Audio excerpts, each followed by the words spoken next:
अस्सलाम वालेकुम friends, welcome back to Top Smarties. Drama serial Apa Shamim. सारा ने जो अपनी सास के सामने खुलकर सब कुछ बता दिया कि वो जानती है रज़ा दूसरी शादी करने वाला है, तो अब सास काफ़ी परेशान हो गई। रज़ा के बाप से बात करती है तो रज़ा का बाप भी कहने लगा, कहीं उसने अपने माँ बाप को तो कुछ नहीं बताया होगा, अपने माँ बाप के घर से आई थी ना वो। तो यहाँ पर सास बेगम कहने लगी, अरे नहीं, अभी तक तो कुछ नहीं बताया, क्योंकि अगर कुछ बताया होता तो उसकी माँ बाप की तरफ से रिस्पॉन्स आता और बहुत बड़ा तूफान खड़ा हो जाता। तो यहाँ पर ससुर कहने लगा, कितनी अच्छी बीवी मिली है ना, सारी हामियाँ देख कर भी अपने माँ बाप को कुछ नहीं बताया, पता नहीं उसके साथ बेवफाई क्यों कर रहा है, मुझे तो उसमें कोई ऐप नज़र नहीं आता। तो यहाँ पर सास बेगम कहने लगी, ये फिक्र मत करें कि वो अच्छी है, ये फिक्र करें कि अगर उसके माँ बाप को मालूम पड़ गया तो हमारा क्या होगा, बहुत बड़ा तूफान आ जाएगा, हम तो कहीं के नहीं रहेंगे। लेकिन माँ बाप क्या जाने कि तूफान तो आ चुका है, क्योंकि उनका बेटा दूसरी शादी कर चुका है, वो शुमाइला से निकाह कर चुका है, इसलिए तो आज रात वो अपनी नई नवेली दुल्हन के पास ही रुक गया। सारी रात जब रज़ा घर नहीं आया तो सारा और माँ दोनों ही काफ़ी परेशान थी। सुबह उठकर भी अभी तक रज़ा नहीं आया तो सारा सबके सामने बैठकर काफ़ी रिलैक्स होकर नाश्ता करती है, जबकि माँ बाप की तो सांसें अटकी हुई थी कि बेटा कहाँ गया और उससे कोई राब्ता भी नहीं हो पा रहा। अब नाश्ते से फारिग होने के बाद माँ रज़ा को फ़ोन करती है तो रज़ा माँ के सामने ही आकर खड़ा हो गया, जो कि सारी रात अपनी बीवी के साथ बिता कर आया है और आते आते उसका एक्सीडेंट भी हो गया।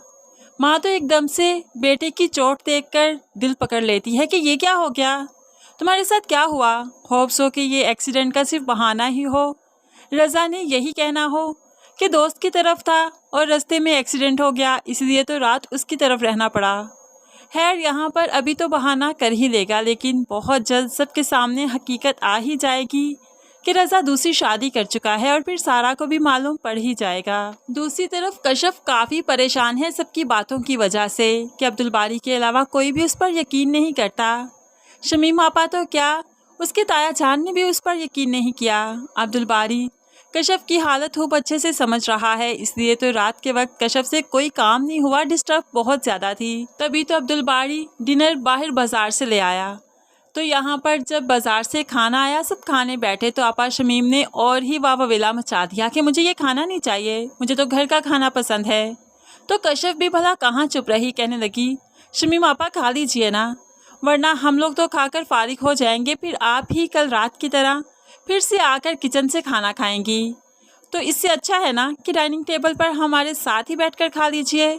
शमीम आपा को तो बहुत गुस्सा आया, अब तुम मेरे नवाले भी गिनोगी क्या, मैं कब कहाँ क्या करती हूँ इस पर नज़र रखोगी, मैं इस घर की बेटी हूँ, मेरा भी हक है यहाँ पर। तो यहाँ पर उठकर नाराज़ होकर कमरे में चली गई। अब तो ताया जान ने भी कशफ को आड़े हाथों ले लिया और गुस्से से कहने लगे, कशफ तुम्हारा इस तरह से शमीम से बात करना मुझे ज़रा अच्छा नहीं लगा, तुम होती कौन हो ये सब कुछ नोट करने वाली कि वो कहाँ जाती है, कहाँ से आती है, कब खाती है, उठती है, बैठती है, सोती है, तुम्हें ये सारा ख्याल रखने की कोई ज़रूरत नहीं।